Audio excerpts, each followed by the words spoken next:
Hello everyone, welcome to my YouTube channel where I would like to share a part of my hobby, that is writing.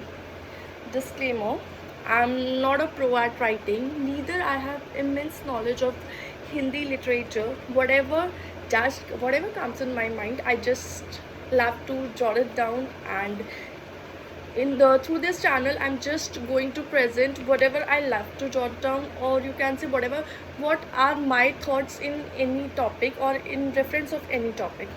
So I hope you all will like it and enjoy the content which I am trying to share with you people.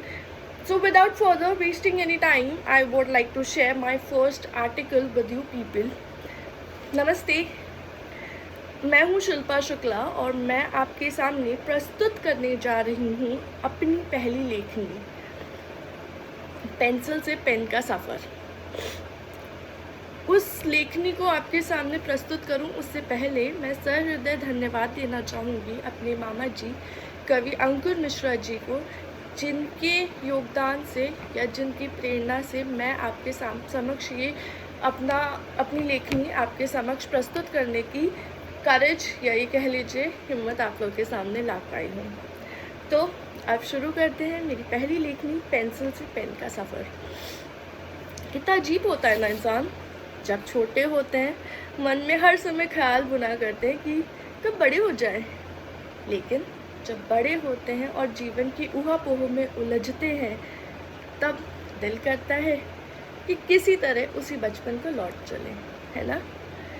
मनुष्य का मन बहुत चंचल होता है, उसको समझना मुश्किल है, कभी भी संतुष्ट नहीं होता, चाहे वो बचपन हो, चाहे वो किशोरावस्था या फिर बुढ़ापा। पेंसिल से पेन के सफ़र से मेरा अभिप्राय एक मनुष्य की कल्पना की है कि काश हमारे पास टाइम मशीन होती तो ज़िंदगी कितनी खुशनुमा होती। आपके मन में भी आता है ना ये ख्याल, आता है ना, है ना। मैं कभी कभी सोचती हूँ कि काश मैं बचपन को लौट जाऊँ, जब स्कूल का होमवर्क सबसे बड़ा काम लगता था, जब घर से स्कूल के लिए निकलते थे पूरे रास्ते बुदबुदाते हुए जाते थे कि प्लीज़ आज मुझे ज़्यादा होमवर्क ना मिले, ताकि शाम को जब मैं घर से खेलने के लिए निकलूँ तो मेरी मम्मी मुझे रोके ना कि शिल्पा होमवर्क बाकी है आपका। जब बड़े भैया या दीदी की कंपास बॉक्स में पेन, चांदा, प्रकार जैसी चीज़ों को देखकर मन ललचाता था, मुझे कब मिलेगा ये इस्तेमाल करने को, और चुपके से इस्तेमाल करने के बाद भैया के चुगली करने पर मम्मी से पड़ने वाली डांट पर मन ही मन भगवान से मनाना कि भगवान प्लीज़ जल्दी बड़ा कर दीजिए, मुझे भी यूज़ करना है ये सब चीज़ें। बचपन भी कितना अजीब होता है ना, जब मैडम की छड़ी और मम्मी की डांट की चिंता कितनी बड़ी सी लगती थी। किन्हीं माम ने पुचकार दिया तो उन्हें फेवरेट का टैग दे देते थे, और किसी ने हल्का सा भी अगर डांट दिया तो उनको एक गंदा सा नाम दे देते थे, और पूरे स्कूल में घर में बुराई करते फिरते थे कि वो माम अच्छी नहीं है। तब नंबर कम आने पर बंधे हुए बहाने थे, मम्मी वो माम मुझसे चिढ़ती हैं, मम्मी उन माम का बेटा मेरी क्लास में ही है, माम उसी को ज़्यादा मार्क्स देती हैं। पर अब समझ आया ज़िंदगी इन बहानों से कहीं आगे निकल चुकी है। अब तो सामने है एक कंप्यूटर स्क्रीन, उसके ऊपर फ्लैश होता हुआ एक सवाल, उसके 4 विकल्प, कोई माम नहीं, कोई उनका बेटा नहीं, कोई बहाना नहीं। बचपन में जब भैया दीदी को कहते सुनते थे मम्मी बड़ा कठिन होता है गोले भरना, तो सोचते थे क्यों भैया इतना बढ़ा चढ़ा के बता रहे हैं। मैं होती तो यूं चुटकी में गोले भर देती। पढ़ना तो हमें पड़ता है, आधे आधे पन्नों के प्रश्न याद करना, ये याद करके बताएं भैया तो मैं जानूं। लगता था बड़े हो जाएंगे तो कम से कम ये भारी भारी बैग से, ये बड़े बड़े प्रश्नों को रटने से तो छुटकारा मिलेगा। हर समय मन में एक ही सवाल गोते खाया करता था कि आखिर भैया पूरे दिन पढ़ते हैं तब भी उनके मार्क्स कम आते हैं, और कम आते हैं। और सबसे ज़्यादा आश्चर्य तो मुझे इस बात का होता था कि मेरे मार्क्स कम आने पर मेरे खाना बंद कर देने वाली मम्मी भैया को डांटती तक नहीं है। तब लगता था मम्मी सिर्फ भैया को प्यार करती है और कहीं मैं शायद सच में तो डस्टबिन से।